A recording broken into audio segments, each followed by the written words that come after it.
kumusta mga sangkay? Isang mapagpalang araw po. Diop ngayon ng inyong sangkay Roger. Ito, mag-aasikaso ako ng aking mga labahin. Tutupain ko muna ang aking pinagigaan. Ayan, kung napapansin nyo yung mga sinampay ko. Yan po yung mga sinampay ko na galing doon sa washing kasi wala po akong maahangiran sa labas. Yan. Ito po, inahanda ko na yung sabon at saka yung aking uniforme na wash and wear.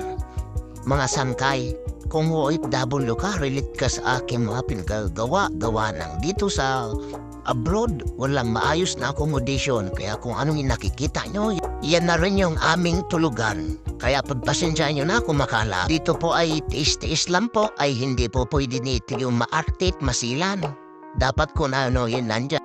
At lahat po ng aking labahin ay hinahanda ko yan katulad na ganyan mga towel. Dito naman po kasi sa abroad ay hindi naman po pwede yun magpapalaba ka, magpapalaundry ka.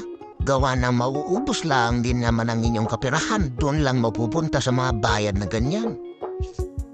At dapat dito marunong ka rin mag-save ng pera, hindi yung waldas dito, walas doon.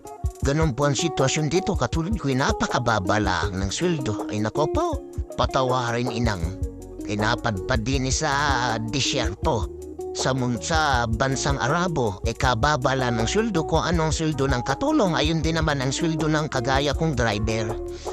Ay nako buhay, kahirap ng hindi nakapagtapos ng pinag-aralan. Tandaan nyo guys, sana po sa lahat ng mga nakikinig at nakakapanood ng aking video, kayo po mga kabataan pala, tigit sa mga hindi pa nakapagtapos ng pag-aaral, kayo po mag-aral ng mabuti nang hindi nyo danasin yung aking nadadanas ngayon.